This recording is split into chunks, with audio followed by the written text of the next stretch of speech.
Hello, everyone. This is Cody Lee of BlackCatBooks.org, author of Eye of the Dragon, Cruel and Beautiful Rabbit Hole, Lore and Frey, and the upcoming Jaw of the Dragon. The boycott of Hogwarts Legacy is a complete and total failure. Hogwarts Legacy is going on to be one of the best-selling games of the year. It's super popular. People are really into it.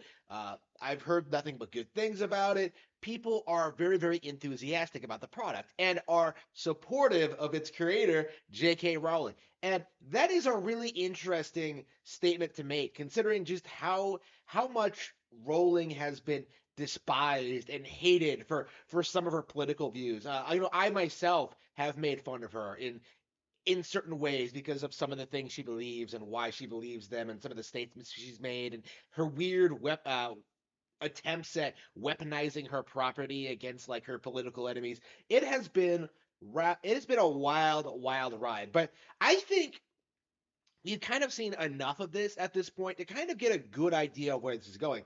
A good idea of just what the collapse of woke culture is going to look like. And it's not going to come from outside. It's not going to be like an external thing. It's not going to be like, normal people rising up against them. It is just going to collapse by the sheer weight and inability of these people to be compatible with reality, essentially. J.K. Rowling is wrong about a lot of subjects, right? She's a hardcore feminist. She supports uh, migration. She supports, like, all this, like, really terrible stuff.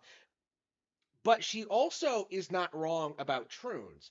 And the thing about that is, even if everything else you believe is like completely ridiculous, if you were like 99% on board with the global homo agenda, if you're J.K. Rowling and you come out there and you make public statements or even write books acknowledging this reality that transgender individuals will never be women, the horde will come after you. They'll try their best to downplay what you're doing. They'll try their hardest to like pretend nothing you ever did was ever relevant, or that you're a terrible bigot and that anyone supports you is like a racist. But when all is said and done, like, you're not wrong, right? Like, when all is said and done, like, you're standing up against the establishment. You are doing something genuinely great. And more people, I think, even people who are more conservative, like I am, are very much in support of her for that reason.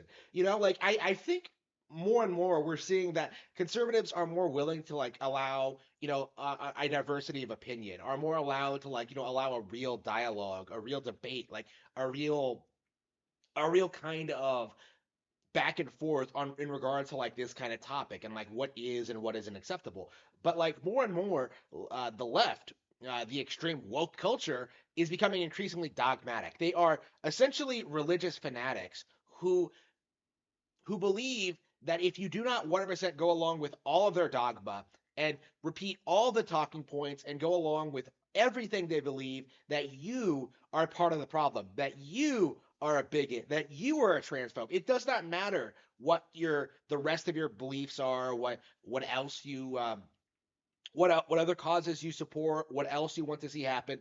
Like, at the end of the day, if you are not completely on board with the agenda, you are tossed aside and forgotten.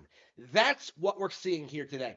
The backlash towards woke culture isn't just going to come from conservatives. It is going to come from disenfranchised liberals who are upset with the way things are going, who are upset with the fact that their values, that the things they hold dear, that they really respect and want to see like emphasized in society, aren't really being acknowledged. In J.K. Rowling's case, she believes that troons are infringing on women's rights, and she's not exactly wrong about that. But the thing is, things have become so warped and so twisted and so ridiculous that even like traditional feminists like Rowling are being condemned by the woke mob. And really, I don't see it really. I don't see them ever winning in this situation. I think more and more people like Rowling, people like Dilbert Man, he's come out and said some certain things recently.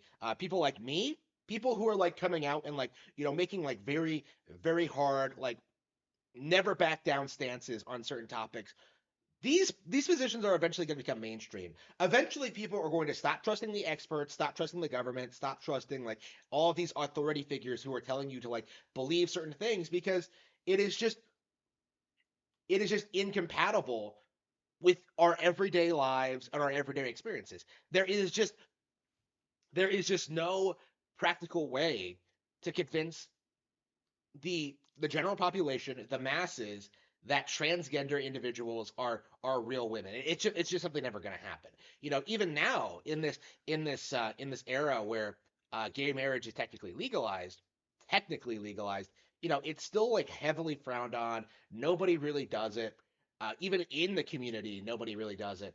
Uh, you know, the stereotypes are like, you know, becoming increasingly well known to the point where I genuinely believe that it will be repealed in my lifetime.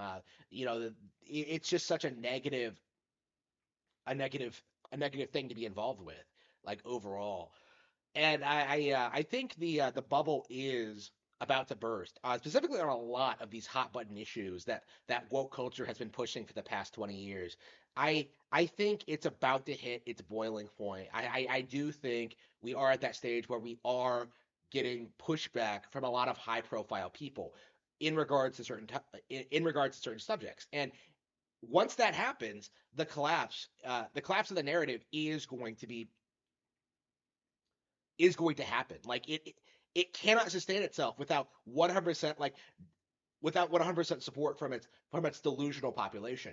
It is going to collapse because at the end of the day, it's not real. None of it was ever true. None of it has any basis in reality. And if it's not true, if it's not real, if it has no basis in reality, if it's not like relevant to us as like a culture, then why exactly do we care so much about it? Like anything else, like any other culture or any other demographic, we are learning, we are evolving, we are learning to value different things, and I think more and more people are going to learn to have contempt for woke culture.